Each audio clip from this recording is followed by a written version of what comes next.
Okay, welcome all to the September 19th, 2023 Long Range Planning Committee, known as LRPC, and the Zoning Committee, ZOCO, the hybrid meeting on the Sanitary Sewer Master Plan update and the Plan Langton Boulevard General Land Use Plan, that's the BLUP, and the zoning ordinance amendments. We will be holding a hybrid public meeting which enables remote electronic participation as legally authorized by the Code of Virginia per the Planning Commission's electronic meeting policy that was adopted on July 7th, 2023. Do we have any planning commissioners, people at the table who are to be at the table who are participating remotely? So can you raise your virtual hand?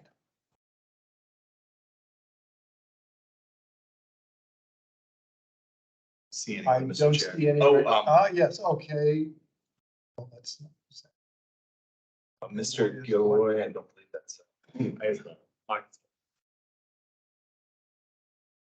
Consultant, okay, that he's staff. Okay, good. And if there's anybody on the phone, a planning commissioner who's on the phone, you can star 6 and say so now. Anyway, okay. The planning commission's committees, including the LRPC and ZOCO, provide comments to staff to help shape land use policies and zoning regulations prior to formal consideration and public hearings with the planning commission. For any final action on amendments to the county's general land use plan or zoning ordinance, the planning commission and the county board will each hold 2 public hearings. First round of hearings will set the scope of what the amendments are advertised, and the second round will consider whether to adopt those amendments. At this time, I'd like to orient everyone to our hybrid environment and cover a few specifics about how tonight's meeting will be run. Tonight's agenda will consist of 2 separate meetings on the subject agenda items. First portion of the agenda will be dedicated to LRPC discussion of the sanitary sewer master plan update, followed by public comment for that agenda item. Once the public comment period is concluded, I'll adjourn that meeting. The second portion of the agenda will be dedicated to LRPC and ZOCO discussion on the planned Langston Boulevard General Land Use Plan and Zoning Ordinance Amendment, followed by public comment. That will be chaired by my fellow commissioner, Sarli, who is here next to me in person. Members of the public may attend the meeting here in person or electronically by using the Microsoft Teams link provided on the LRPC web pages, the county's events calendar, and the email notification sent to LRPC email subscribers. Additionally, there's a dial-in phone option for those who wish to use it. Virtually. For our virtual attendees using Microsoft Teams, please turn off your video feed. I will address when it's appropriate to turn it on in a moment. The Microsoft Teams meeting chat is active to serve 2 purposes: for participants who need technical assistance and for other attendees, for example, members of the public, to pose brief clarifying questions to the larger audience. While these will be monitored, they will not be formally acknowledged. The Teams chat should not be used for discussion or any inappropriate statements. Those who are planning to provide public comments will still need to do so at the end, as the chat will not serve as that opportunity. As mentioned, there'll be 2 periods of public comment tonight, which will follow after discussion of each agenda item. All public comments must be shared verbally for the record during the assigned public testimony periods. I would also like to remind everyone in the room to speak up slowly and clearly and point to the mic. See, the microphones are above us here. That's what we need to talk to. So everybody who is online will be able to hear us. In addition, if you'd like to share your screen, please request permission from the LRPC chair prior to doing so.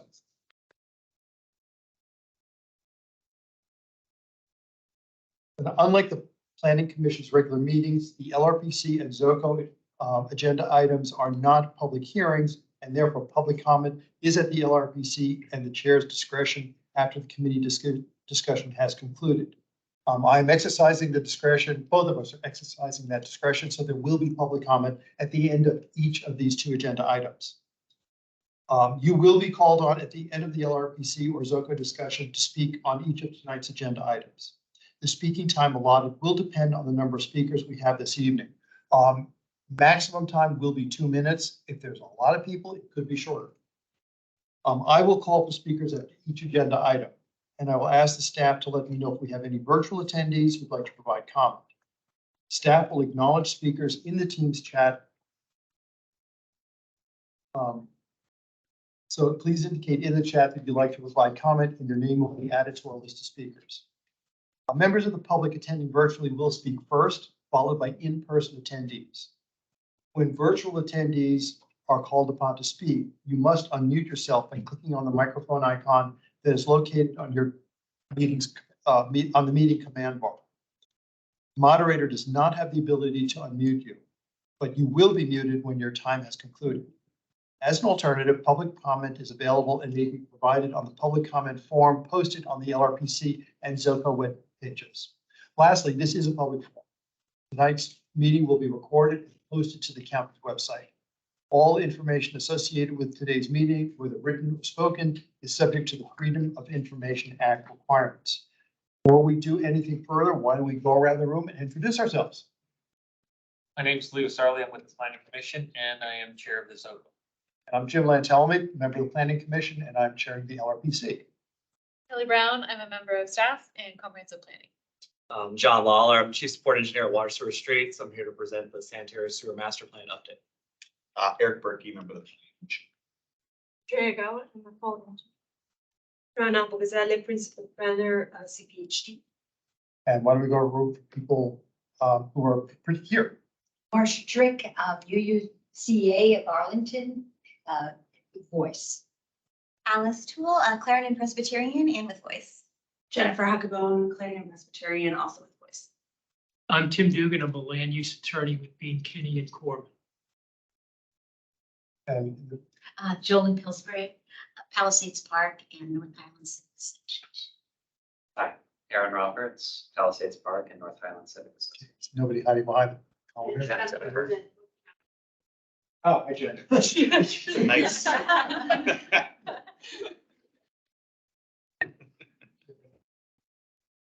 Okay, very good. Now that that's done, why don't we move on to our first agenda item, which is the sanitary sewer master plan. First thing we will do is have the staff discussion. So take it away. It's all yours. Thanks. Can I share my screen? Sure. Presentation up.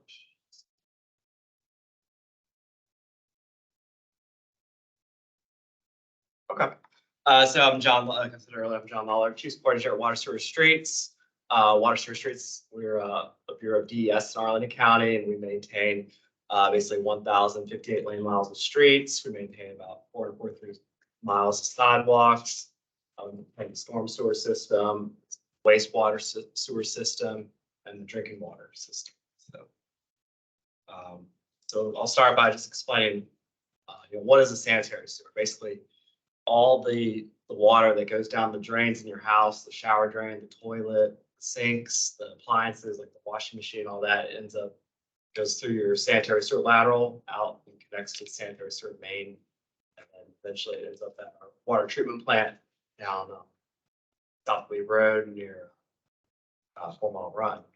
So basically, all the water you use ends up in the sanitary sewer system. There's a lot of key differences between a sanitary sewer and storm sewer. In Arlington, we do not have any combined sewer systems. All our sanitary is totally separate from our storm sewers. Storm sewer only takes in the water, rainwater, the runoff, and all that. And the groundwater that seeps over. Like DC, Alexandria, they have a lot of sections where they combine sewer systems. That's why they have to build those massive tunnels underground that cost billions. So we don't have any of those issues to build that stuff. Another key difference is just size. Our smallest and most normal size sanitary sewer is only 8 inches diameter, whereas our smallest storm sewer system or storm sewer that we maintain is about 15 inches. So you might say, well, the sanitary sewer is about half the size of the storm, but that's actually not true. Just based on like geometrics, the carrying capacity of 15-inch pipe carries about 5 times what an 8-inch pipe carries. So, the storm sewer can carry a lot more flow than a sanitary sewer. So the sanitary is only really supposed to carry what the residents are using. Another difference is storm sewers are usually more shallow. Whereas sanitary sewers are much deeper in the roadway because we have to pick up basements, and foundation drains, and things like that. So it really makes it much more complex than storm sewers because anytime you have to work deep underground, you need trench boxes, water work areas. Sanitary sewers also have a lot of hazardous waste and gases inside of them, so they're not fun to work in and stuff. Arlington, kind of on the left, you see from the house, there's that little pipe that goes out and connects to the big pipe in the road. So that's known as the sanitary sewer lateral. So in Arlington County, that's privately owned and maintained by the residents. So if they have any issues in that lateral that cause them to back up, they have to hire a plumber. The plumber comes, gets a permit from the county, and then fixes it and stuff. So we don't maintain sewer laterals. So some jurisdictions will have like a clean out kind of sidewalk area, and that's where the public maintenance starts, but that's not. Another thing to point out, there's no meter on a sanitary sewer. In Arlington, meters, they really go wonky and stuff. So we built, people's sewer usage is based on their winter quarter water usage because we need water. And then unless, let's say you lived in Maine over the summer and you didn't use any water, you would get billed based on the lower amount of either water usage or your winter sanitary, or your winter water usage. Because in the wintertime, you don't do irrigation. So, just one other, a couple other differences. Sanitary sewer pipes, they're usually made out of PVC. Those are like the newer pipes, plastic pipes. Those are resistant to corrosion and things like that. Whereas storm sewers are usually reinforced concrete pipe. But one similarity between sanitary and storm sewers is they both rely on gravity to do all the work. So gravity is great because it's free. We don't need to pump it, use energy. Doesn't cost any money. Doesn't need any maintenance. So basically, almost our entire collection system.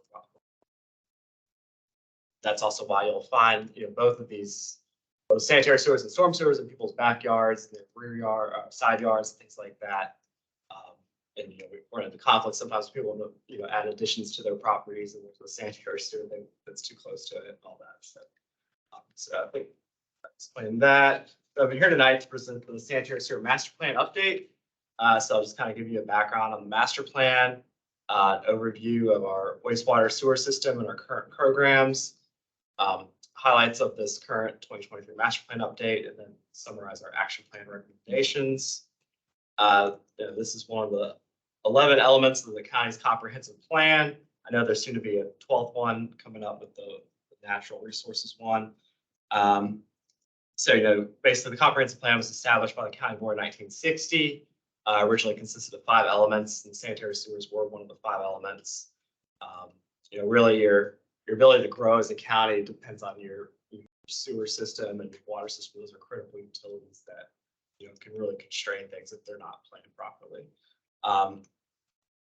So basically in Arlington, our sewer system began in 1933 when voters in November of that year voted on a referendum to create a public countywide sanitary sewer system. Prior to that, you just had a few private sewer systems spread out throughout the county.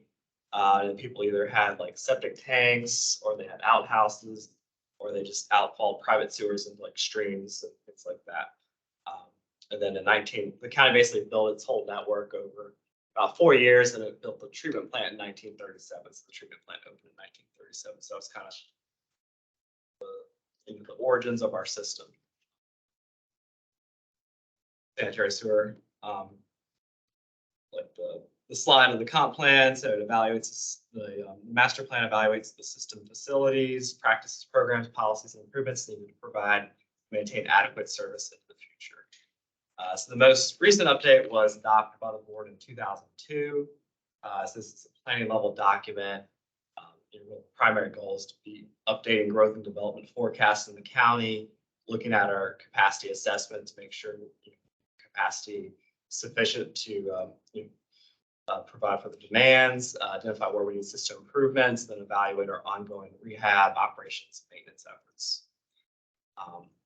So in our new master plan, these are our new goals and objectives. So overall goal is to guide future programs to maintain the gravity sewer system such that it continues to operate reliably and remains a valuable resource to county residents. Our objectives are that in the master plan, our objectives are that we describe the sanitary sewer collection system. We document the ongoing programs and improvements undertaken by the county to maintain and update the gravity sewer system to serve the needs of the residents and ensure continuous service. Identify and address any portions of the gravity sanitary sewer system that do not have sufficient capacity for existing and projected future peak wastewater flow demands. Recommend potential programs to address current or future capacity issues, backups and emergencies, optimize operation efficiency and improve service reliability. Recommend potential programs to maintain or reduce the rates of groundwater infiltration and stormwater inflow entering the public and private sewers to reduce treatment and pumping costs, conserve capacity, and improve overall system performance. And finally, recommend an action plan to improve the condition of the system and ensure that it operates effectively, safely, and efficiently. So I'll start by giving an overview of the sanitary sewer system. So it consists of 459 miles of gravity sewers. Basically a gravity sewer consists of a sewer main, and then it's connected on both sides by manholes. So we have about approximately 15,000 manholes. This is not part of the plan. But we have 15 sewer lift stations and about 4 miles of force mains. A lift station is basically a force main is a pressurized sewer that you'll see a lot of those up on Military Road where you have these big hills up and down. So you can't, by gravity, you can't go up a hill. So you need to pump that to the hill. So that's what that is. You look at the map there, the cyan area, that's the section of Arlington County that is outfalls to DC Blue Plains treatment plant. So that's about 1 MGD a day goes over there. Blue Plains, that's located across from National Harbor over at that southwest tip of DC. So there's all of DC, brings it all the way over there. We just pay a fee for that. The orange areas are where Fairfax County, Falls Church, and Alexandria outfall to Arlington County's wastewater treatment plant. So that's that magenta square at the very bottom, southern tip of the county over Route 1, South Cleveland Road, that area, 4 Mile Run. So our partners are Fairfax County. We call them interjurisdictional partners: Fairfax County, Falls Church, and Alexandria. There's a lot of basically the big area of Fairfax County that outfalls to Arlington is the Route 7 corridor. So there's a lot of great growth potential there along between Bailey's Crossroad and Seven Corners. So they're always interested in purchasing new capacity and things like that. We have about 37,000 sewer billing accounts. Let's see, there's only 38 properties left in the county that remain on septic tanks. Many of these really aren't possible to convert to the gravity sewer system just because of just the topography where they're located. A lot of them are right off that ridge off the GW Parkway and some of the largest houses in the county. So they would need to basically create private force mains to connect to our system. We'll talk a little bit about our organizational structure. Water Sewer Streets, basically the primary crews that maintain the system. We have 4 flushing crews, 2 sewer construction crews, and 3 CCTV crews. So that's basically what keeps our system going. The CCTV crews and the sewer construction crews, they split their time between maintaining storm sewers and maintaining sanitary sewers. They're billed out accordingly and stuff. We have to augment our internal staff with contractors. So we have a flushing contractor, a sewer repair contractor, and a sewer rehab contractor. And just in general on the map there, for the non-Blue Plains area, all that, like I said, all that drains down south, basically north to south, down to the magenta square. Really primarily via 3 major interceptor sewers. You got the Potomac Interceptor that flows through the Spout Run Parkway, then down through Roslyn under those buildings, and then down Arlington National Cemetery, that goes down Army Navy Drive, and then down South East straight to the plant. It's a very large sewer. And then you also have the Long Branch Relief Sewer. That's basically runs along Washington Boulevard south of Route 50, goes through Fort Myer, and then ends up connecting down to the Potomac Interceptor.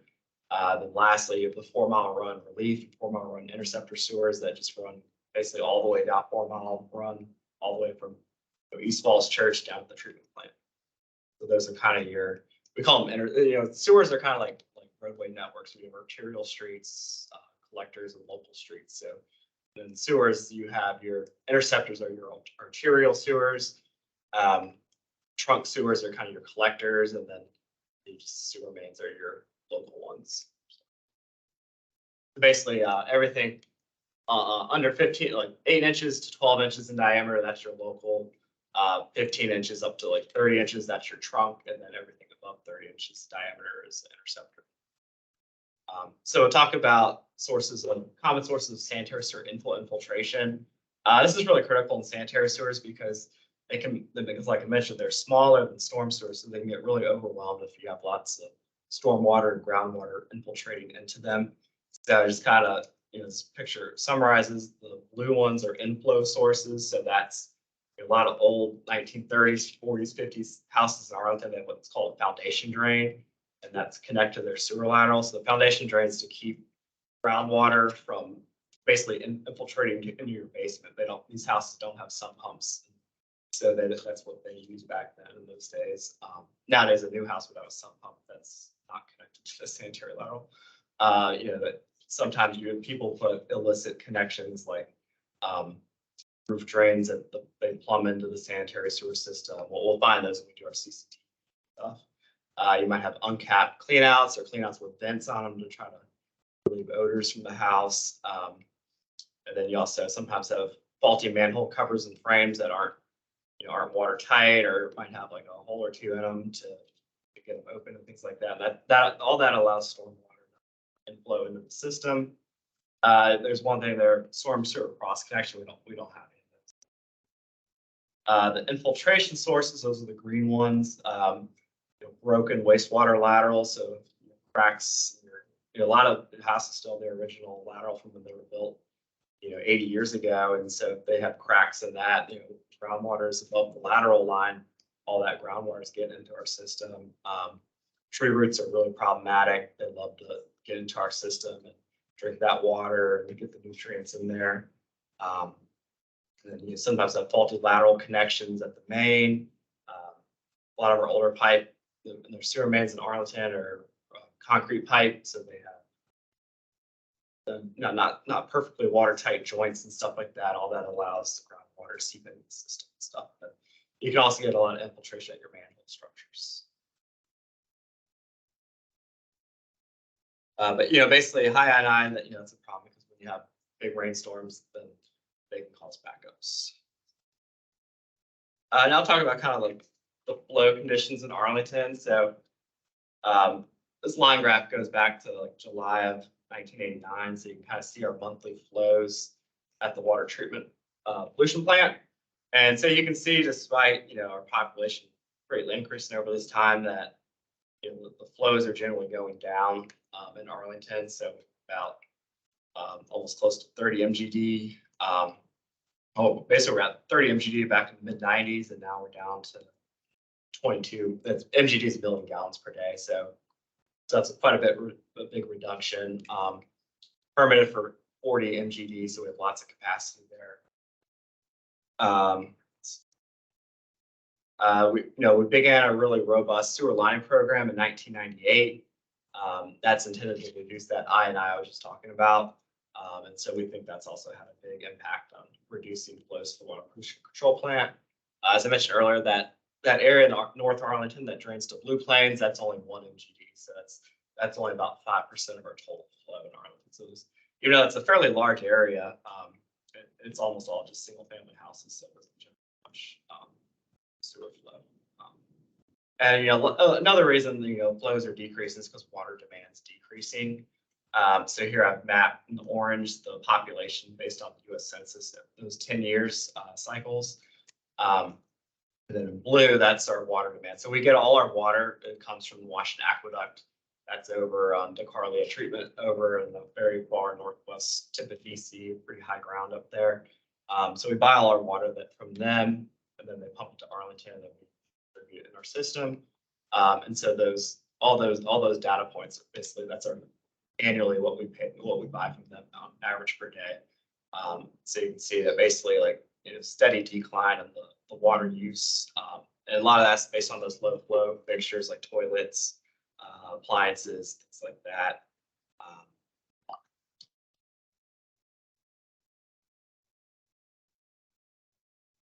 Basically like 90% of the water used evaporation, things like that. And then there's a few uses that do have more evaporation, like breweries and cooling towers, things like that. But for the most part, it all just goes down the drain. So now I'll talk about our capital improvement plan. So from our most recent adopted 10-year CIP, which is FY 2023 or 2032, that's what we're in right now. So we're in FY 24. These are the 10-year budget figures for that. The overall utility CIP 10-year budget is about $617 million. So just the sanitary sewer portion is only $65 million. So we're only about 11% of that overall budget. So I'll basically highlight maybe the big four programs: the I&I, large diameter sewer rehab, sewer main replacement program, manhole rehab, our improvements for development, and sewer force main replacement. Those are much smaller programs. The I&I program, like I mentioned, I&I is a big concern for sewer systems because that's what can limit your capacity. So this program consists of trenchlessly relining the sanitary sewer mains that are smaller diameter sanitary sewers, so the 12 inches, 10 inches, 8 inches sewer mains.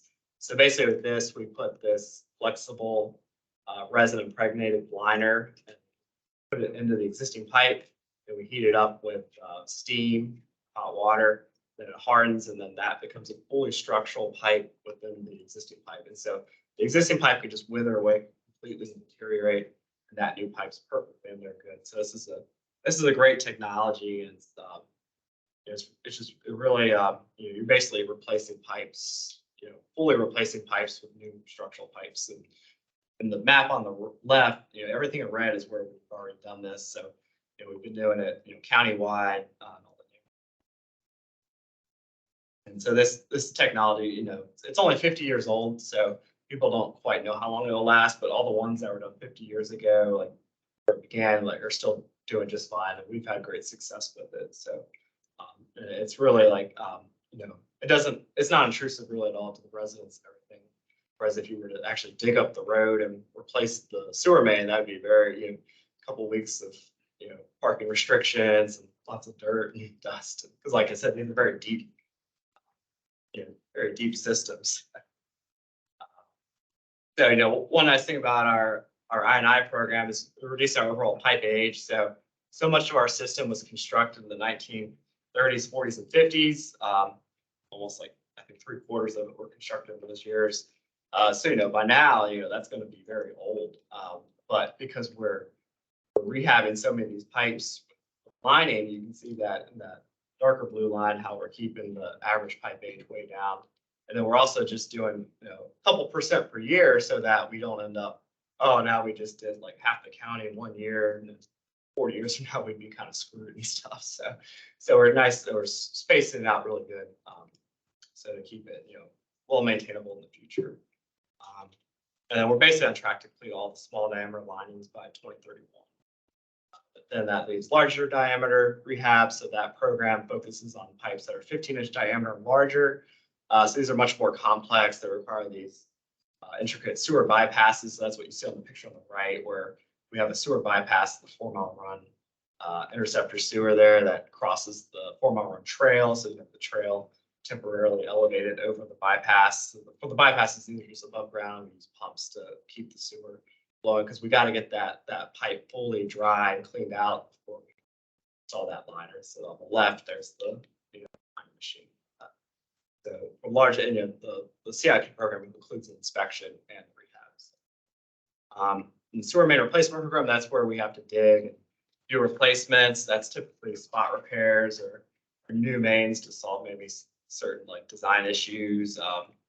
That includes our stub elimination program. A stub is where you have people connected upstream of a manhole, but there's no manhole upstream of them. So then there's no way to clean that line to serve those like properties. So we've knocked out a whole bunch of those, but we're still down about 300 or so left.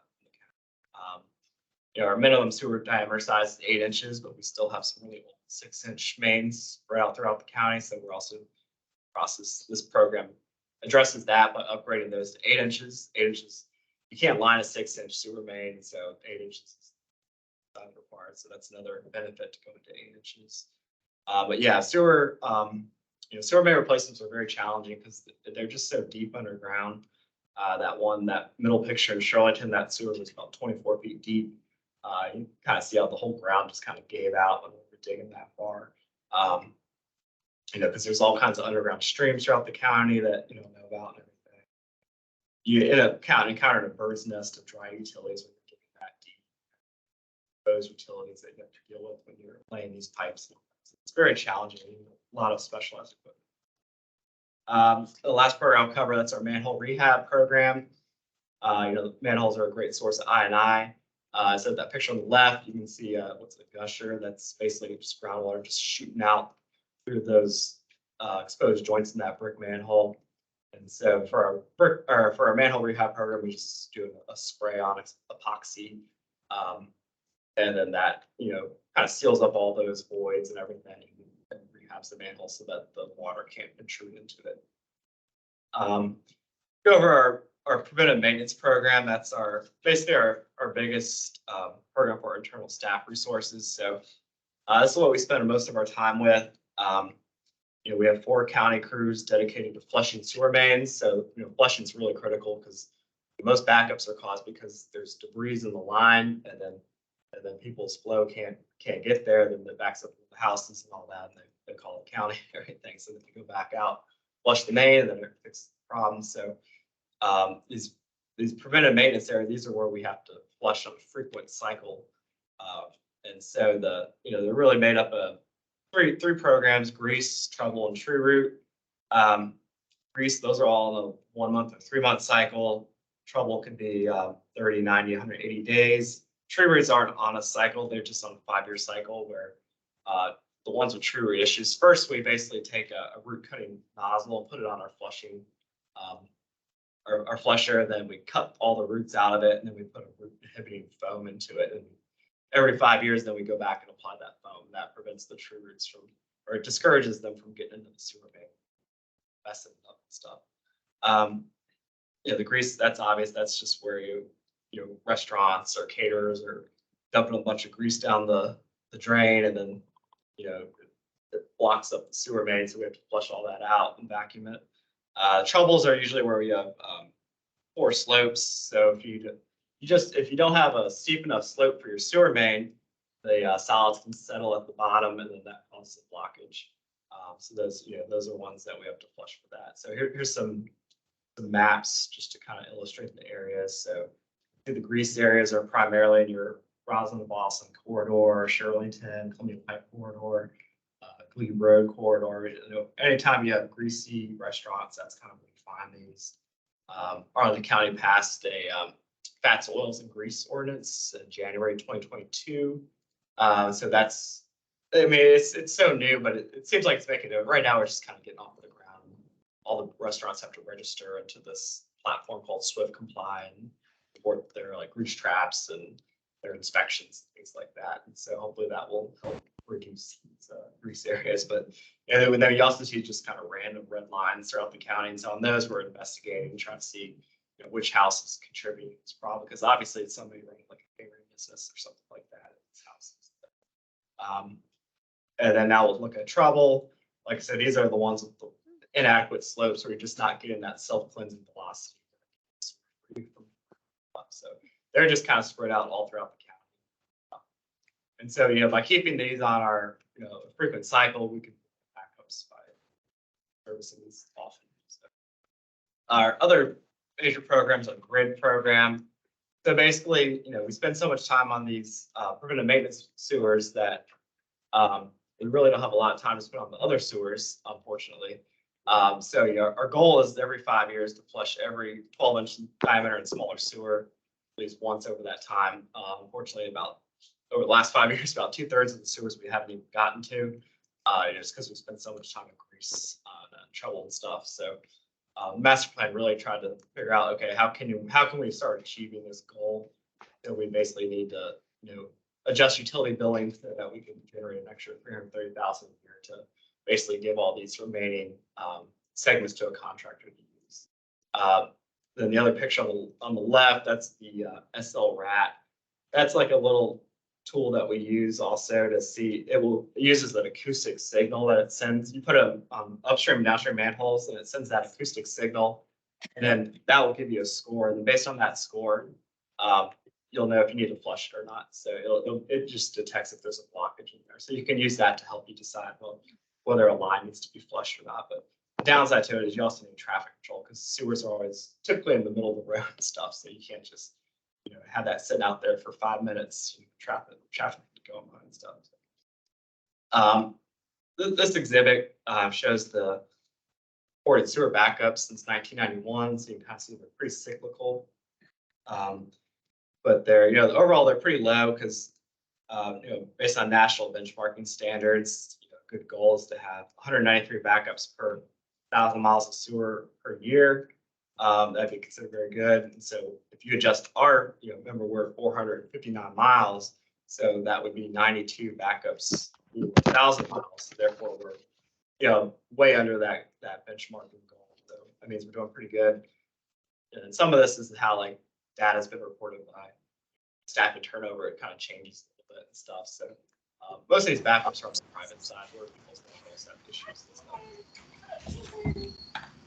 Asset management, that's really critical to public works departments, making sure you're documenting all the assets you maintain and when you're maintaining them, how much it costs you, keeping records, all that stuff. And then, so we're really national leaders in that front. We use this Cartograph asset management system. So all our sewer mans are in there.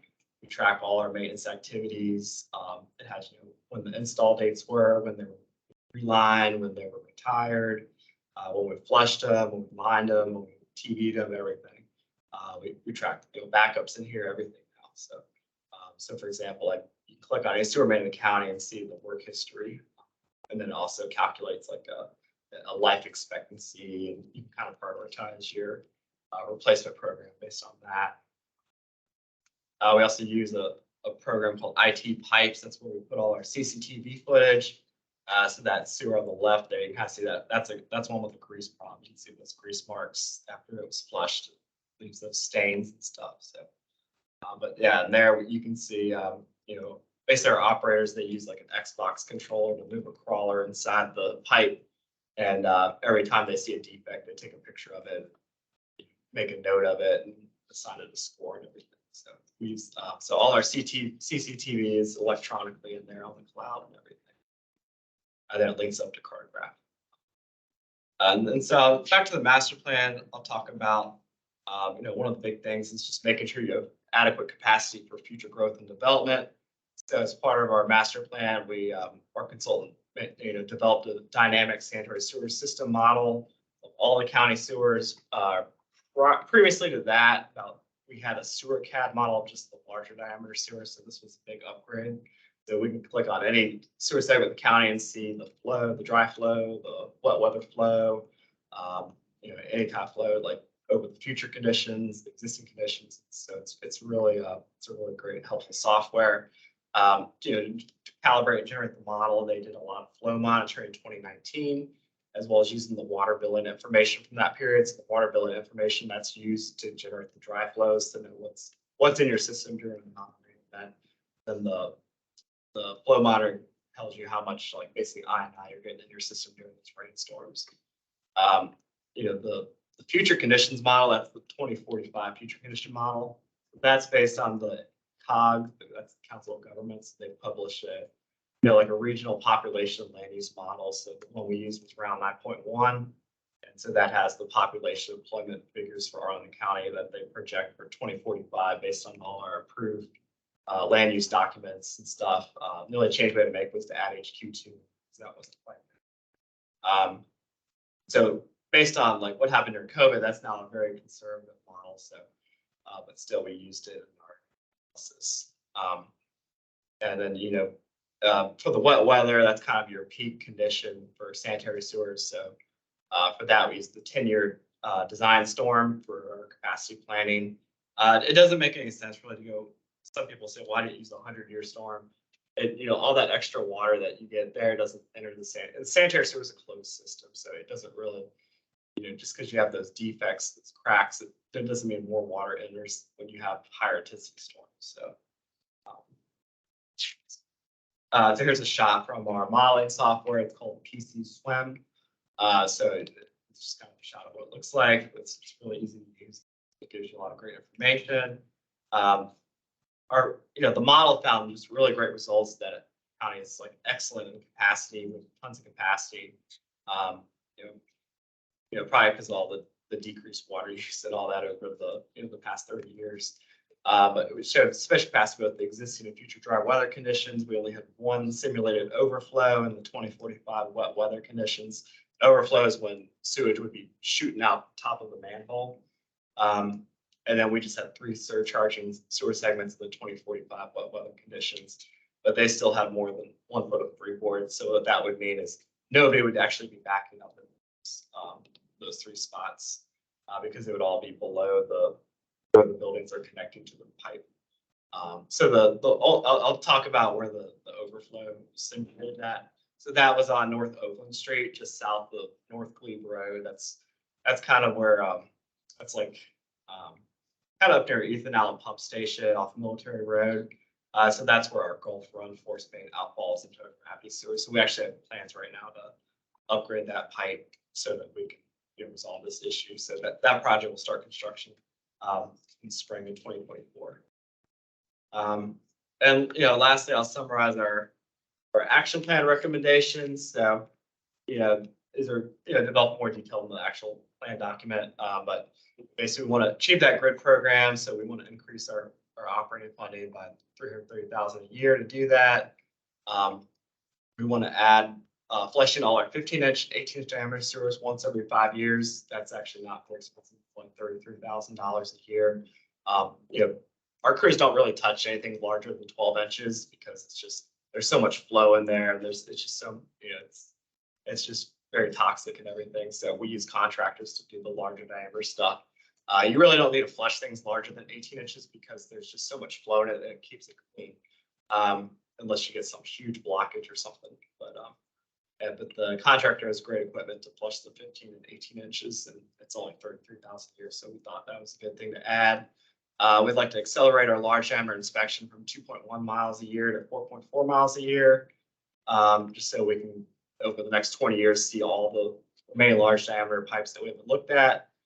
Large diameter inspection, it's more difficult because there's so much flow in the pipe that you almost have to bypass it to get a good shot of the pipe. If you do it under flow, you're only going to see like half the pipe, so you're going to miss a lot of defects and everything. We'd like to implement a more robust manhole rehab program. We have a stream crossing inspection program right now that we look at stream crossings about once every 10 years because our sewer is drained by gravity. Streams are the natural, that's basically where gravity dictates water flows. So we have lots of sanitary sewers that are within stream crossings and stream areas. So it's important to keep inspecting those to make sure these exposed sewer pipes that you see in Gulf and Dallas that run that they're not leaking or at any kind of risk or anything. We'd like to have more consistent overflow reporting where we just have kind of standardized reporting so that when there's staff changes that it doesn't change numbers that overflows, it's just a consistent amount. Periodically update design standards.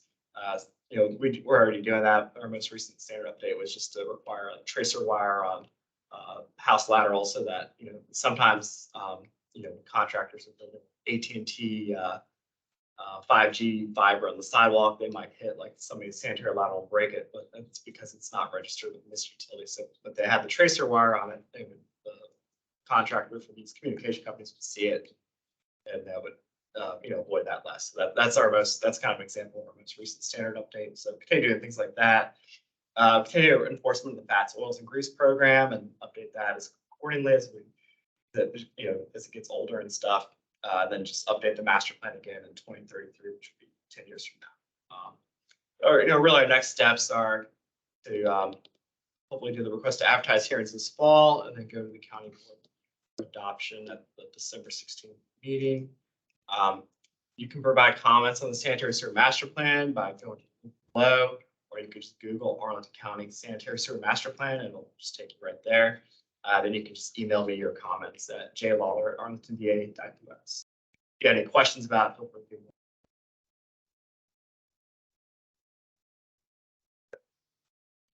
Thank you very much. Since now with any do any of the commissioners have any questions or comments about the proposed plan? I have a couple. Glad to see that you're now telling the story about our capacity and that you plan for the future on this.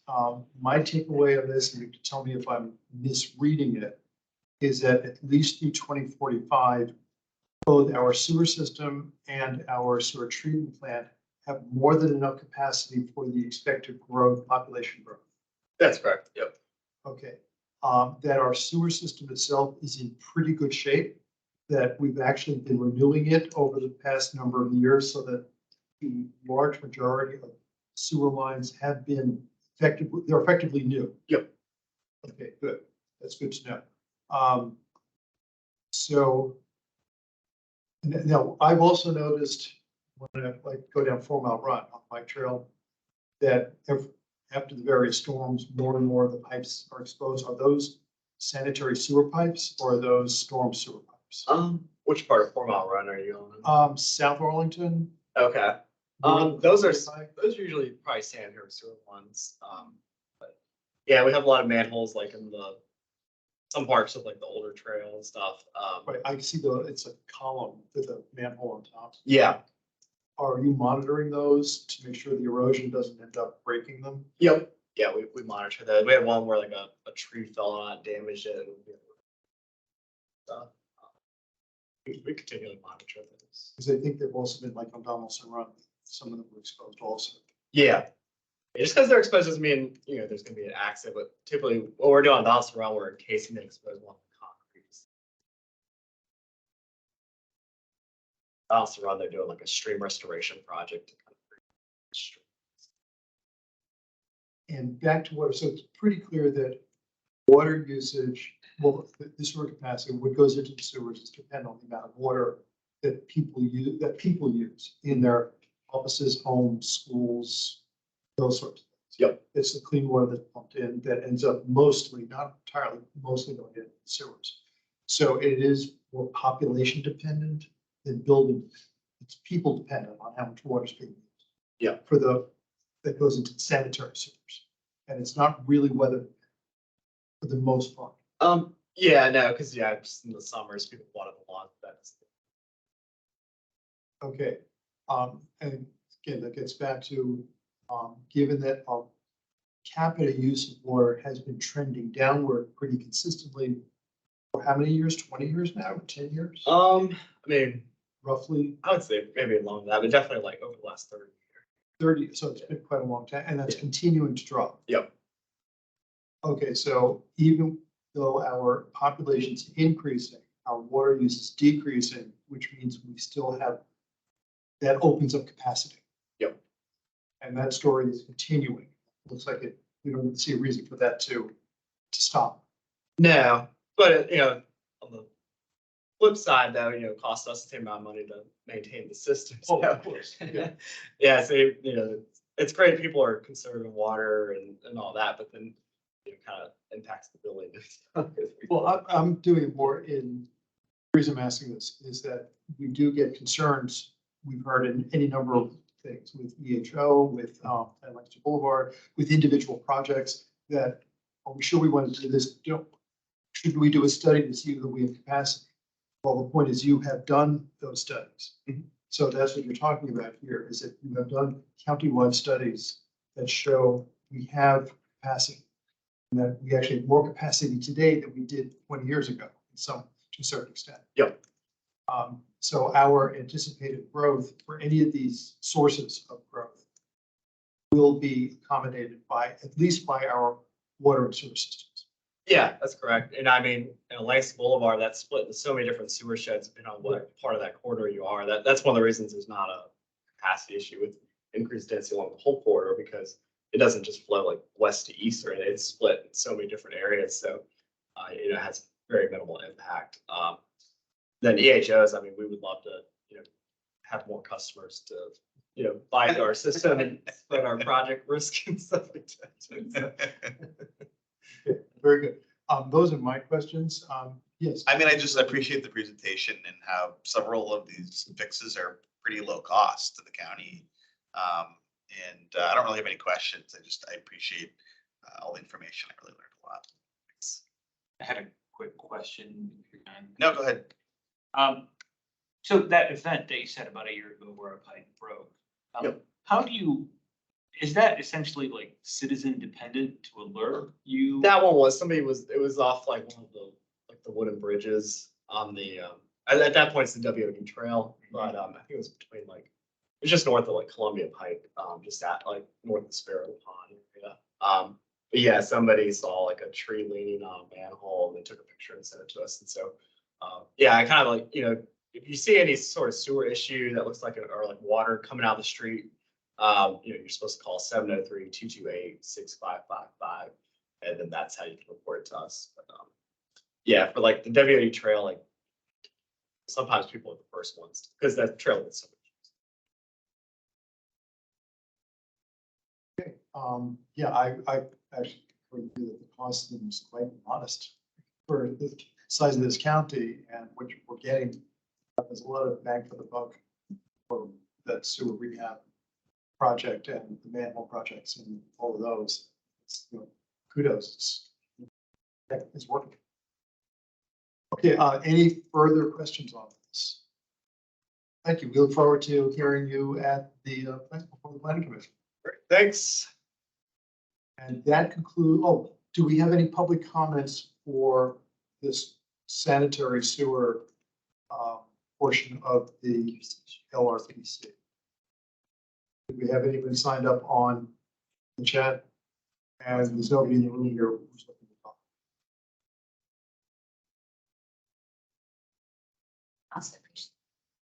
There, there's There's someone who has their hand raised, but someone has a hand raised. Without a name. I don't know. Okay. Well, since I haven't heard from anybody otherwise and no one has signed up, I declare the sanitary sewer LRPC closed, adjourned. We'll now turn the meeting over to Commissioner Sarli for the Plan Langston Boulevard portion of this meeting. Before you start though, I do want to note that I am president of the Langston Boulevard Alliance. I'm also a planning commissioner. I'm here tonight as a planning commissioner.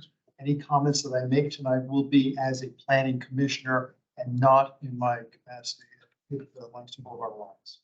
Thank you. Thank you. Yeah, thank you, John, for the great presentation. It was very thorough. We didn't have any questions, so good. With that, I think now we roll into ZOCO. I'm not going to do any introductions and or any preambles, so I will hand it over to staff for their presentation. Great, thank you. My name is Kelly Brown, and I am a section supervisor in the comprehensive planning group in the planning division here in Arlington County. And I have been supporting the Langston Boulevard planning process during the entirety of the planning process. Tonight though, I'm here to present staff's considerations and recommendations for general land use plan amendments, master transportation plan amendments, and zoning ordinance amendments as implementation items for the adoption that would go along with the adoption of the Langston Boulevard area plan this fall. So I will provide an overview, some background on the planning context for Langston Boulevard tonight. I will present the general land use plan amendments, the master transportation plan, and zoning ordinance amendments that we're recommending. I will walk through some next steps, some follow-on work we're recommending, and to discussion. So as I'm sure you're all familiar with, we have been looking at the Langston Boulevard corridor over the course of several years to develop a new plan for the corridor. This is the entirety of the planning area, shaded in dark gray, with the distinct neighborhood areas indicated in these boxes on the screen. And we have been in this planning process for several years. We are drawing near to the end, at the end of phase 3, drafting the plan, and really moving into refining the plan and recommending plan adoption, which also is recommended to include certain implementation items to allow for the plan vision to be realized. And that's what we're here to discuss tonight. The planning process has resulted in a plan vision that's being recommended in the plan. I don't necessarily need to go through all of this material. I think it's been presented in the past at different LRPC meetings and in the draft plan. But I did just want to mention it tonight, that it's really anchoring what we're recommending in terms of general land use plan amendments, sustainability, environmental resilience, and equity at its foundation. There's also policies and recommendations in the plan in distinct issue areas: land use, economic vitality, housing, public schools and facilities, building form, historic and cultural resources. And then with regards to the public realm, transportation, connectivity, and urban design, public spaces, and sustainability and resiliency. The plan also includes design guidelines and principles that should guide future reinvestment on the corridor. So the plan does have specific goals for each of those topic areas. There's a specific goal for land use to transform the corridor into a vibrant green multimodal main street for expanded land uses and density. There are goals for housing to expand equitable housing choices. Goals for built form and height. Goals for transportation, connectivity, and urban design. Really transforming the corridor into a complete street that connects with the surrounding neighborhoods, and increasing transit use. Goals for the public space network to ensure that the community is connected to and well served by a diverse mix of public spaces, balancing community needs. And goals for sustainability and resiliency, also within the theme of creating a green corridor. And meeting goals for conserving and expanding tree canopy, reducing energy use and emissions, and managing stormwater and promoting water quality. So the implementation items that we're here to talk about tonight are really intended to communicate the new planning vision for the Langston Boulevard corridor, and the policies and recommendations on the general land use plan, or in the general land use plan and the master transportation plan. And then secondly, to amend the zoning ordinance to encourage reinvestment consistent with the plan, vision, and goals. And the focus of these recommendations is within the core study area, which is the area identified in the plan as recommended for change over time. And where the plan, vision, and the goals correspond. So as we look specifically at the general land use plan amendments, they fall into 4 main categories that we're recommending. The first would be adding a new Langston Boulevard planning district to the general land use plan. And this would, as I mentioned before, encompass all areas within new planning vision, both the mixed use district and the residential district as they've been identified in the plan. And this would be accompanied by new text in the general land use plan booklet, articulating the vision and the goals for this area. We are also recommending to add Langston Boulevard as a planning border to the back of the GLUP map as a 4th planning corridor in the county. The second category of amendments would be adding open space triangles to identify the locations of all planned open spaces. The third category is to remove the housing conservation district designations that currently exist on the corridor where there's overlap with the new Langston Boulevard district. And the purpose of this change would be really to help clarify the plan goals for these areas that we are seeking to maintain the existing residential nature, but promoting increased density to expand housing choices, increase supply, increase committed affordable units, and also achieve other plan goals. And then finally, we are recommending to adjust the Cherrydale Revitalization District, consistent with guidance that came about during approval of expanded housing options. So we are not studying Cherrydale as part of this planning process, but through EHO, there were recommendations for a very targeted change to remove certain parcels from the Cherrydale Revitalization District to allow for expanded housing options. And just to provide a little bit more detail on that specific recommendation, expanded housing options is not permitted within planning districts identified on the general land use plan, and that was really intended during EHO to allow those planning districts to continue to be focused on achieving the plan goals in those area plans, and have expanded housing options be a new option in the area in all other lower density residential areas. During the expanded housing options approval process, certain parcels were identified within the Cherrydale Revitalization District where change is really unlikely to occur given adjacent mixed-use redevelopment. And EHO may be a preferred choice for those homeowners for reinvestment.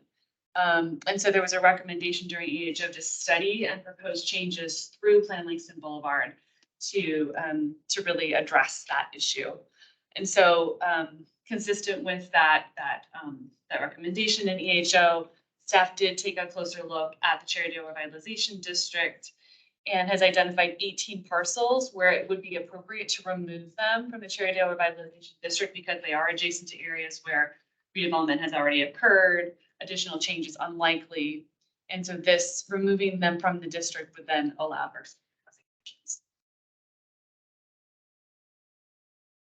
So these are the maps that we would recommend, we would request to advertise as changes to the general land use plan with planned adoption. And they indicate in red the location of the new Langston Boulevard Planning District, the addition of public space, the general locations for public space, the black triangles, and then the removal of the Housing Conservation District planning districts that are outlined in black on these maps, and those are proposed to be removed.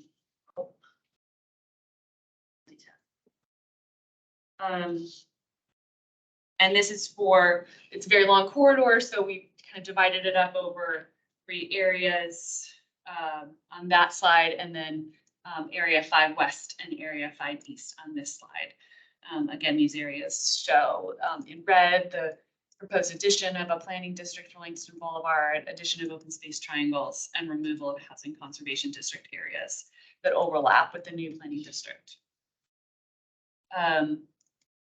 The next part of the presentation covers our master transportation plan amendments that we're recommending, and Kristen Hawkins from DES Transportation is going to cover these slides. Hi, everyone. Kristen Calkins, as introduced. So we're going to be making some modifications to the MTP as well to support and integrate the recommendations that have been made in Plan Langston Boulevard. The first is related to the MTP map and areas planned for new streets. We're going to represent areas on the map that show kind of that we want to see a new grid created in our activity areas for the plan. The second is for areas where we're planning bike lanes on Langston Boulevard where we hadn't in the past. Those are on 2 different segments. One is from North Quincy Street, Military Road to Old Dominion Drive, North Culpeper.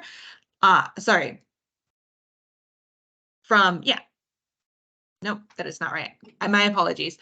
One is from North Quincy Street to Old Dominion, and then the other is from North Culpeper to North Lexington. Those are places where in our cross sections, we think there's space, there's room. One, through just repainting and reconstruction of the roadway and its existing right of way. The other through expansion of the right of way through redevelopment for bike lanes to be accommodated. If we want to move to the next slide, we can show what the draft versions of these maps look like. So on this zoom in, you can see that we have the areas in hatching here. These are the areas that we anticipate new streets will be implemented through new development. One of the things we're not doing is we are not putting those new streets on this map. So there are no planned streets shown on this map. We want the ability to look at the plan for guidance, but to have the flexibility when development comes in to make sure that we're making streets work for the time and place that we're in through that review process. And then the next slide will show where we're adding additional bike lanes. So I'm not driving, but if you can take a look at the map, you'll see between that new hatching between North Quincy and Old Dominion, and then you can't even see where the new hatching starts, but at North Culpeper to North Lexington, the dotted bike lanes have extended for the recommendation on the map. Thanks, Kristen. So this last category of implementation recommendations is for zoning ordinance amendments. And with plan adoption, we're recommending 2 zoning ordinance amendments. The first is to permit townhouses by site plan only in the RA 1426, RA 818, and RA 615 zoning districts in the Langston Boulevard Planning District. And the reason for this is that townhouses are currently permitted by site plan only in housing conservation district areas. That is to encourage the conservation of existing multifamily housing in those areas.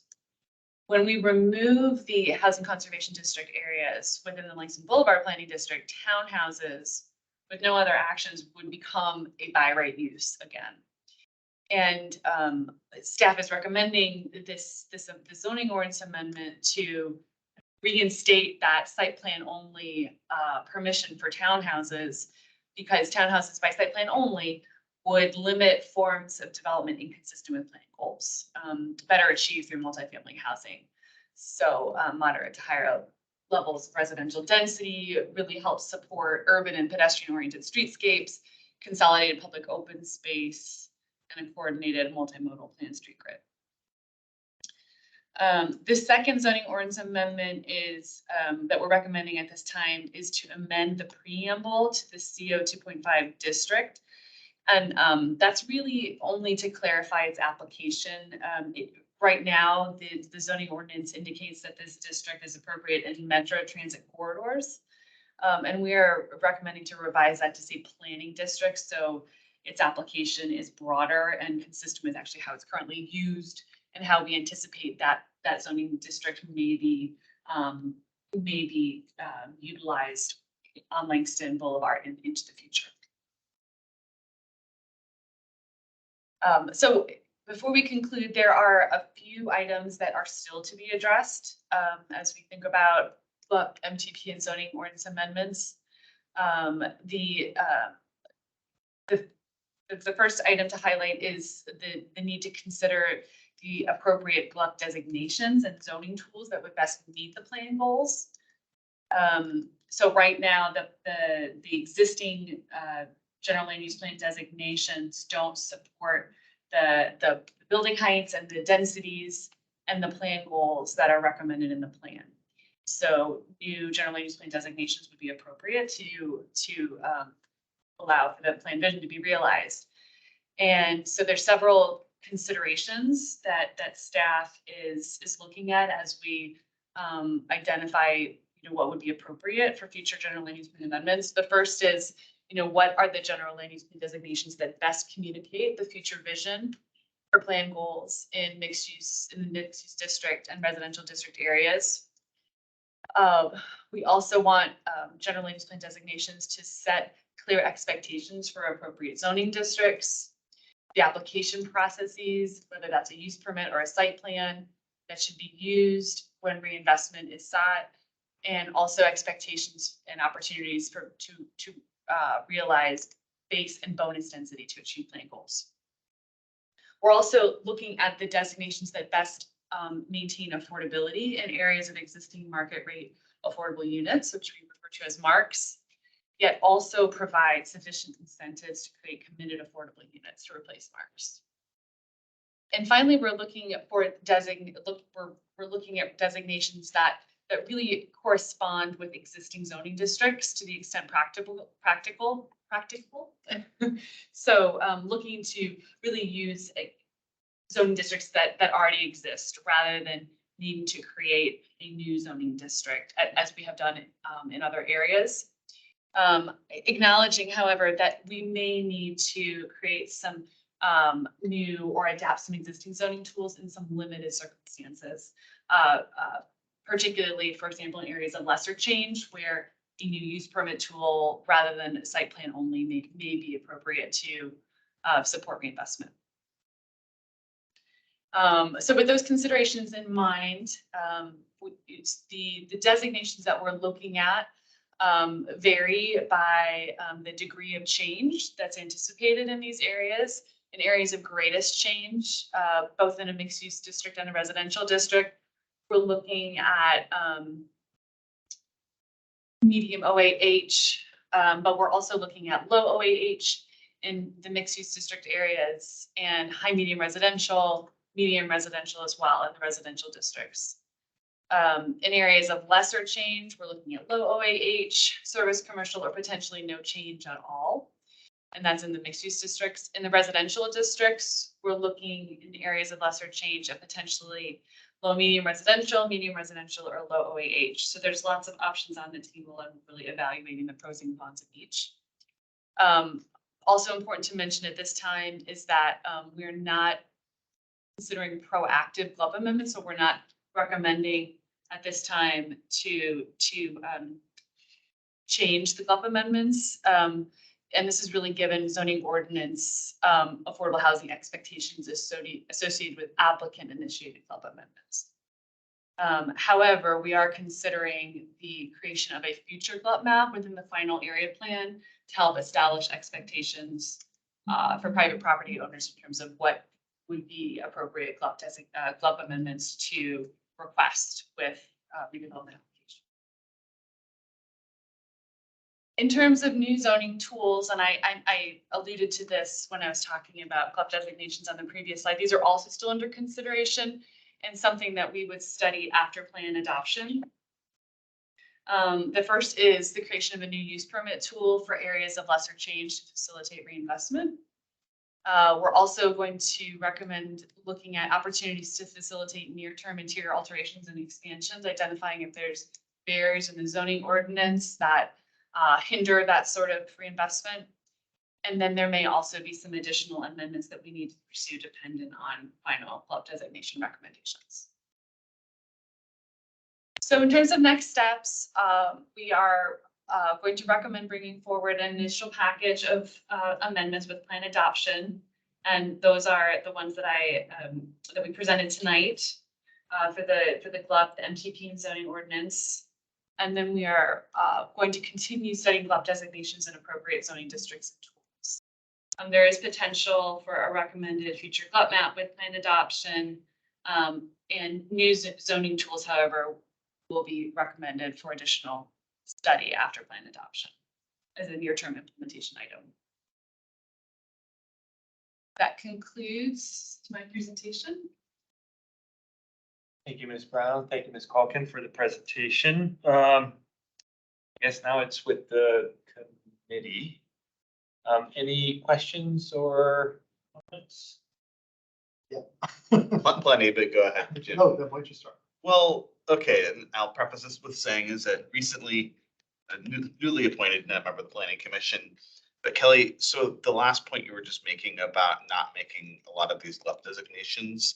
So can you walk me through that? So I'm thinking about the plan. I'm thinking about what is actually going to be in the RTA here. So like, again, this is sort of a layman's question, but like thinking about these different districts, then if we're not going to be making GLUP changes, then you know, are these what we have on the map in the proposed plan? Like, are we locked into some of these building heights and some of what's on the map? Like, how does that work? Yeah, so the plan will provide the guidance for what's appropriate. Okay, And the plan will also have a glut map in it okay, that reflects what in the future we think would be appropriate. okay, So when applicants come forward with proposals for redevelopment or reinvestment, the plan would provide the guidance for what is the maximum allowable height, what sort of densities are appropriate, what are the plan goals we're trying to achieve in terms of affordable housing, open space, and what are the club designations and zoning districts that we think would be appropriate to request with your redevelopment application. but we're not making the changes now because we want to maintain flexibility. There is an expectation in the zoning ordinance that there are contributions to affordable housing Right, with a change in a general land use plan designation. Right. So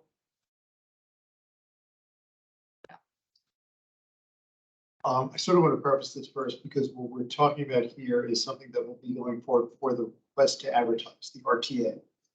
Which means that what we're talking about is what is the outer limit of what the county board will be allowed to consider that they could recommend something less than what is in, but they can't go beyond that. Is that correct? yeah, that is generally, I think yes. we probably would have to, fully consult with the county attorney's office on that question On specific things, but in general, this is the way RTAs work. in general, but I think that we would always want to double check with the county attorney's office to confirm, which perspective is considered outer limit. Right, because I know some things, we're not quite sure how that would work. Yeah. So yes, I appreciate your caveat on that. Where we say we're going to be looking like CO 2.5, we're going to be defining that as being, this corridor would also be allowed to use the CO 2.5. That means that for RTA purposes, could we then later on consider creating a new CO Lancaster Boulevard the way we have CO Roslyn, CO Crystal City? If that was something that we wanted to recommend, we would need to bring that forward as a specific request for advertise. Okay, so right now we're deciding that CO 2.5 is our outer limit then, consideration. Well, at the moment, we're not recommending any general land use plan amendments. We are potentially going to be recommending what could be appropriate designations for an applicant, a private property owner to request as a change. So we're not really locking ourselves into anything. We're just kind of recommending what we think would probably be appropriate in the future. Okay. And an applicant could come forward with something different. It's really the plan, I think, that would be providing the policy guidance for the board to consider. Yeah, and just to go back to one of the things that you showed on the last slide, in the areas of greatest change, where we are looking at heights, you had it 7 to up to 15 stories. There's potential for medium office apartment hotel, but there's also potential for high medium residential. So that comes, at a density level greater than the medium office apartment hotel, which is tied to CO 2.5. So I don't think that we are at a fully solidified recommendation at this point, and we're trying to move forward. That's fine. I don't have a problem with that. I just want to make sure that we're not locking ourselves in, that CO 2.5 is the max. Right. Okay, thank you. You mentioned heights also. The heights that then are mentioned in this, are those also the outer limits for heights at the various spots along the corridor for RTA purposes? I believe so, yes. Okay, so we say in some spots it's 5 to 7, that's 7 is the max under the RTA, that we then could not say, oh, with bonus, you can go up to 10. Well, I think we've been pretty clear with the community that we are establishing a heights map that we see as the appropriate height maximums in the corridor. But I think it's important for us to communicate here tonight, and as we move forward, as we have this conversation, that the board has the ability to deviate from the heights, as this is just policy guidance.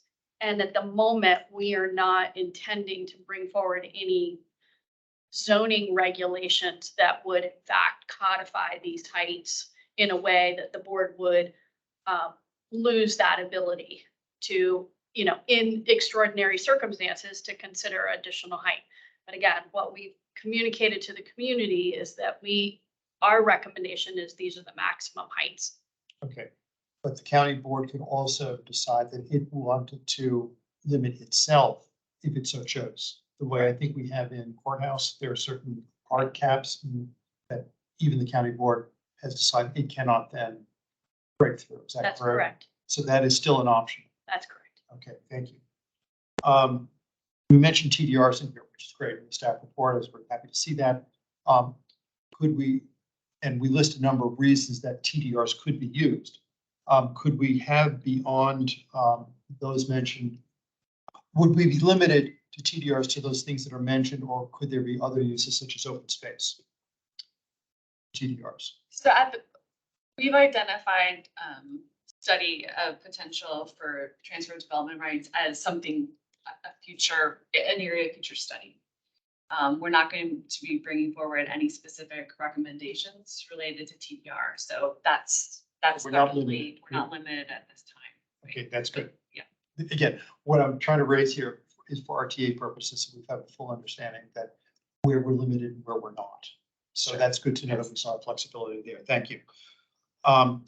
Ms. Culkin, are you still there? I have a couple of questions for you. I'm here. Okay, great. First off, Langston Boulevard between, essentially between Roslyn and Spout Run or I-66, is there provision for bike facilities along that wide part of Langston Boulevard on the MTP? So that is, There's if lots of someone right-of-way. can pull up, and I'm trying to pull it up on my screen.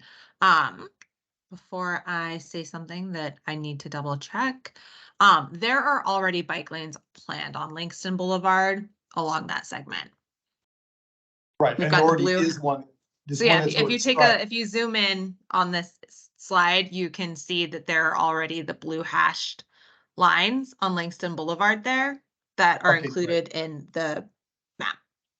Great, thank you. That's good to know, because I wanted to make sure that we still were taking advantage of that extra right of way there. When you mentioned the other ones being added, those two other sections, which again, I support, I think it's a good idea. Are we talking about simple stripes on the road the way we have in Cherrydale, or are we looking at some sort of separated? So bike facility?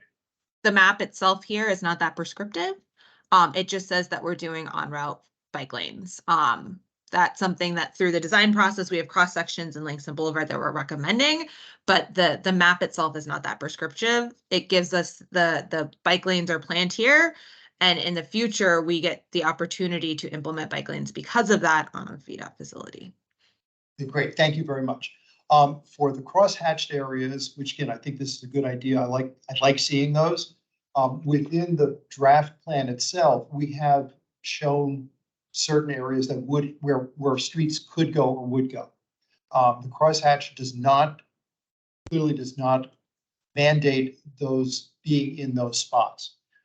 So we can be comfortable in saying that the draft plan, by showing those routes, those are one possible option, but not a requirement that they be located where they are. So for RTA purposes, this is considered a minimum, but we could, in the future, put those streets somewhere else or not put them, depending on what plans come forward and what makes sense for that particular site. Yes, DES's perspective is that by not prescribing streets, we actually give ourselves the most amount of flexibility in the future. Great, thank you. That's good to know. That was also the answer I was looking for. So thank you very much. Let me see. I just want to confirm what we were saying, that with the marks, by saying site plan only, that will then lock us for RTA purposes into site plan for townhouses where there are those I forgot the term. Yes, housing conservation. So right now, in housing conservation district areas, townhouses are permitted by site plan only. What we are recommending is the removal of those HCD areas because the guidance for Langston Boulevard is kind of superseding the previous guidance for those areas. Yet we still believe that townhouses by site plan only is the best choice for this planning area, because townhouses are by right, townhouses would not allow us to achieve our plan goals for this area. It would limit our ability to get coordinated open spaces, urban street fronts, and a form of development that just really meets our plan goals. Okay, good. I want to make sure that everybody understands how that Yeah. works. And turning to Cherrydale, those few sites in there, under the current Cherrydale area plan, those sites could have been redeveloped into something way more dense than what's on there now. Is that correct? Yes. So by our removing them, we're allowing more density that it actually would be somewhat less density than what could have been built there anyway, under the Cherrydale district, by even allowing EHO, which is what we're doing, is effective. We can then allow more density there, but less than what otherwise would have occurred in the Cherrydale revitalization district. Theoretically. Okay, good. I just want clarification on that. So good, that's good to know.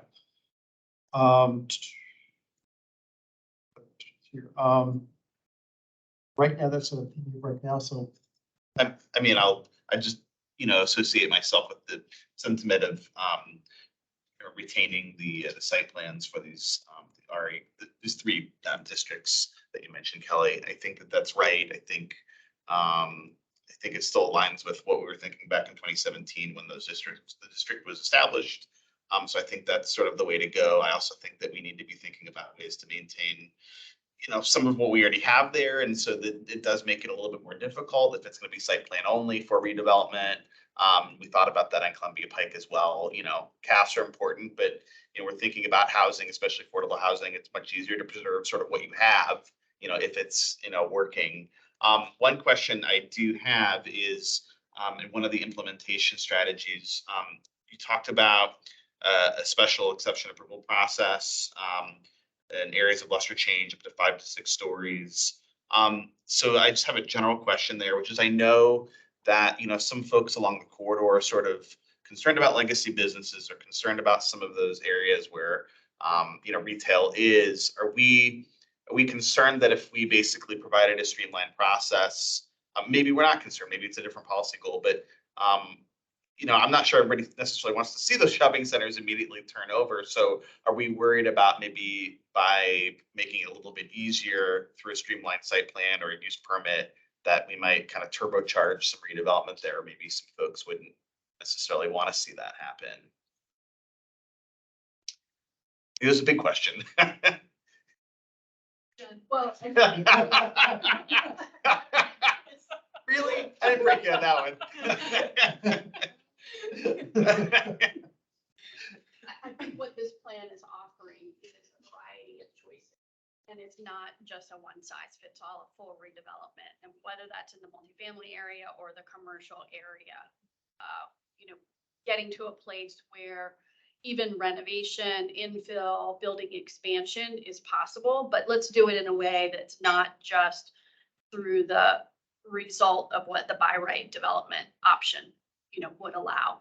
So would we start to see some transformation of the corridor, and some would say, let's, keep everything as is. I'm sure that certainly will be a sentiment of some, but I think that to fulfill the multimodal vision and trying to expand access for all modes of travel to bring more households and residents to the community that can help support some of those businesses in their existing form, or possibly if they find a new shop front.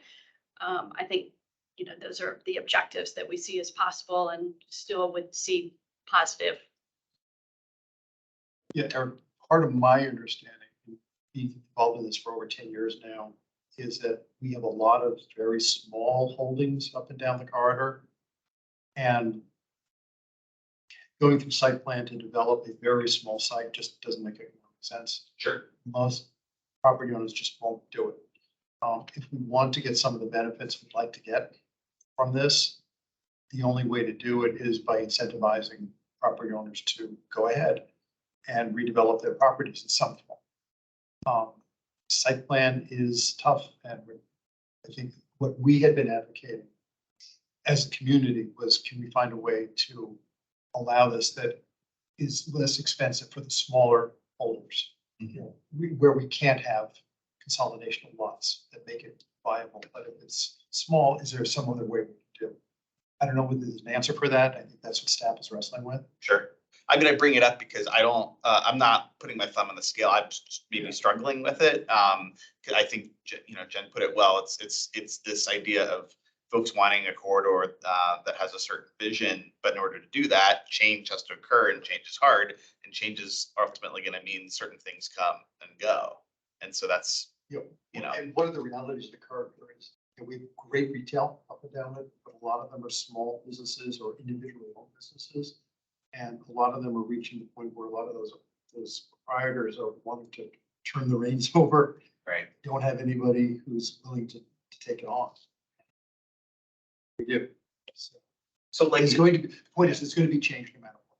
sure, I mean, so this is something that you all are gonna look at, you know, so you don't have anything fully baked, but you know, when I look at like streamlined site plan, I think of like maybe mini form-based code kind of thing, something predictable. If it's like less than 5 or 6 stories that come in, you're trying to give predictability, I guess is what I'm saying, and to reduce these soft costs for these folks. So Yeah, we're not wedded to a fully administrative process. Sure. For a variety of reasons, but you know, every site's different. The conditions may not meet a level of precision that's required with administrative regulations. So Sure. therefore, they may come to the county board needing modification, and think that, you know, that some level of community review or input into applications is still a worthy objective. So we've got a number of tools, you know, that are lighter, but they still require an application process, a review process, and what we're indicating is a public hearing process. So I think that will, in exchange for some of the things that meet the plan goals, like the building in the right place, you know, our thoughts around parking and some of the public improvements. And I think that will spur change. But will it rapidly spur change? You know, probably not, because it's still a very challenging process to, you know, just decide to make those change and think about that level of coordination with your neighboring properties as well. sure, I appreciate that. Chair, I have a map question. The map or area. One of the open houses, one of the property owners that abuts the core area wants to actually be included in the core area. Do we know whether that change has been made?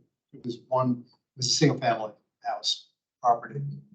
They saw, no, not Cherry Hill. Not Cherry Hill. No, it wasn't Cherry. I think Natasha's on the line. Maybe she can You answer think that that question. change was made? I think Sure. Natasha's on the line, if she can answer that question. Hi, Natasha, you know the one I'm talking about behind Metro? There were a few, Jim, that we talked through, and the ones that you pointed out, you and others at the LBA that you pointed out were included for sure. Okay, great. Thank you. Yeah. That's all I needed to know. Thanks, Yeah. Natasha. No problem. I have a similar clarification question on maps and sort of the outlines of the heights and how you sort of implement that. Like, let's say, you know, half of a property is on like a 10-story and the other half is on a 7-story. Where do you, like, you know, how do you arbiter that line when push comes to shove? So happy to answer that. So we have very specific recommendations for step backs, depending on whether you're adjacent or across the street from low density residential edges. And those step backs, there are setbacks, of course, right, for the ground floor and for the podium part of the building, but the step backs are also very specific in the guidelines.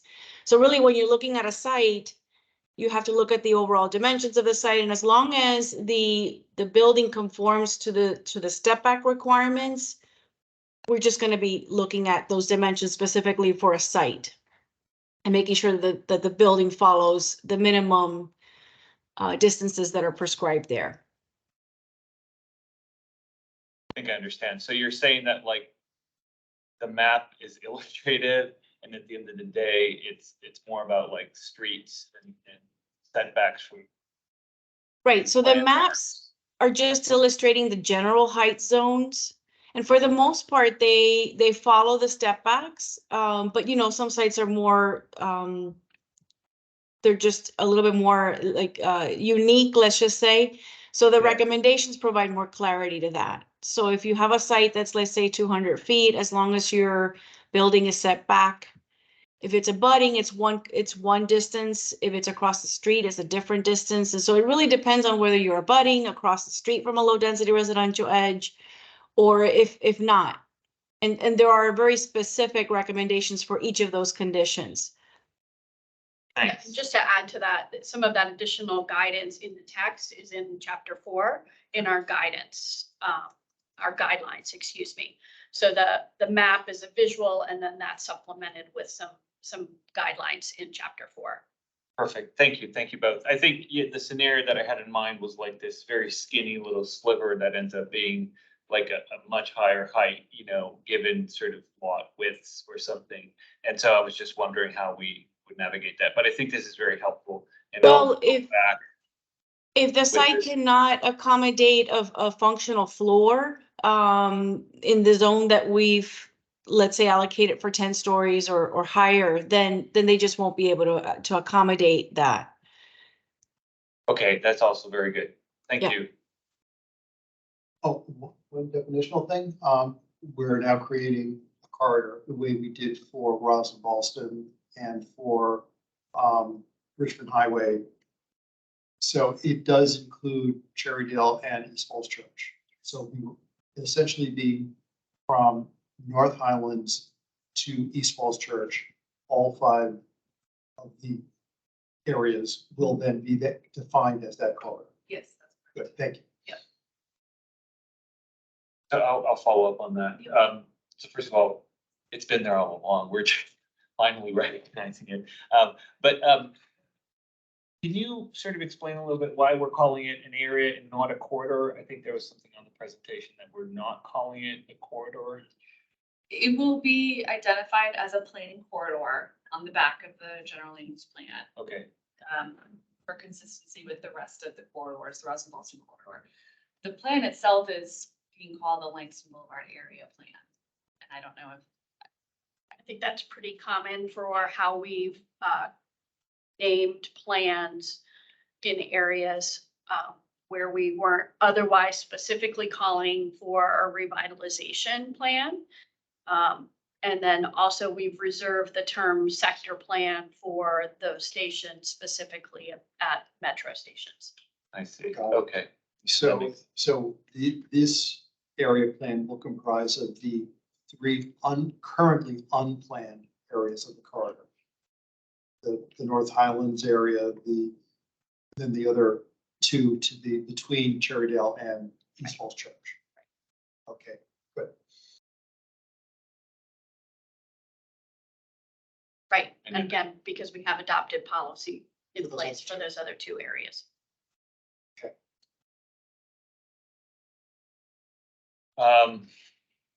Anything else? No, I think you've answered my question. No, I mean, other than just to say again, because there's only 3 of us here, but you know, the explanation of how this works as far as the GLUP, I think be needed for our colleagues. Because I certainly was getting tripped up here, but I appreciate it. Yeah, the plan draft, the draft plan that comes forward for the RTA and the staff report will clarify the approach. Even more so than what we're indicating. able to say tonight. Yes, yes, Okay. yes. But I wouldn't be surprised if at planning commission, Yeah. things we talked about here are raised yet again. Right, right. So be Right. prepared for that. That's what I looked at Jim to. Yeah, I think that's good. And then this is coming before the planning commission in October. With the request to advertise. Okay. And then again, at the end of October, 1st of November for final action. Because we do the request to advertise first, and Right. then we'll come back for your final recommendation that would go to the board for final action. So that would be for your meeting associated with the November county board meeting. Okay, perfect. Thank you. Not seeing any other comments. Do we have any public speakers that signed up? And then how do we do digital first We're or? ready to chat. All right, is Katie Wenger? You have two, sorry. Can you Yes, help me? hi. All right, you have 2 minutes. Awesome. Thank you. Thank you all for your time tonight. My name is Katie Wenger, and I'm a member of the Housing Commission, but tonight I'm speaking on behalf of Voice. Voice is an interfaith community organization that advocates for social justice issues in Northern Virginia. And we've done many listening sessions among community members who are burdened by the unaffordable cost of housing in Arlington, especially families of color and immigrants. And many are being forced to pick up and move to other areas or paying unsustainably high percentages of their incomes on rent. In fact, according to a new report, over 50% of residents of South Arlington struggle to meet basic needs like housing and food. These issues are also affecting teachers, healthcare workers, and other essential workers. So it is critical that the county act now to address the severe shortage of affordable housing in Arlington to prevent further displacement and to promote equity. Plan Langston Boulevard is a major opportunity to do this, and we are supportive of the overall goals of the draft plan, but the current draft plan falls short of achieving these goals. So the county must revise the plan to align with the Affordable Housing Master Plan by ensuring that 2,500 committed affordable units are included along Langston Boulevard. These units must be committed affordable to households under 60% of the area mean income, because market rate affordable units are likely to disappear over the years. There are several ways to achieve this goal. The first is by allowing higher density, which will promote more affordable units through the site plan and bonus density process. And also lowers housing costs overall. So we encourage that the recommended maximum heights be increased. There's also other ways to do this, which I do not have time to cover, but thank you for your time tonight. Thank you so much. Alice Hogan? Good evening. Thank you. My name is Alice Hogan. I am with the Alliance for Housing Solutions. We have been following this plan for several years. And a huge shout out to so many staff members who have brought this plan to where it is today and will guide it to its fruition. We commend the vision that is here, inclusivity, sustainability, equity, crucial elements for the future of Arlington, and that are, part of this plan that was really bringing in community ideas and feedback. We know we need tens of thousands of additional housing units in Arlington, so this corridor is crucial to help us realize to fill that gap. This is a bold plan for the next 50 years, so we need to keep it as open and flexible as possible, because we don't even know what we will need then, but we certainly know we need a lot of intentional development, mostly in the housing realm. And if we provide that flexibility and maximum potential for capacity along the corridor, we know that is the way that affordable units will be able to be produced within this range of thousands of units. As the previous speaker said, we're looking for a minimum of 2,500 CAFs among those new housing units. That will not even meet the needs. These needs are reflective of data from 2013, so it is an absolute minimum. East Falls Church and Cherrydale are crucial to bringing this total, and we need the county to commit to reviewing and bringing those two plans into alignment immediately, not in 5 years. To think of where you can get from EFC to, Dulles, National, Greenbelt, you name it, and we have a parking lot there is just unfathomable.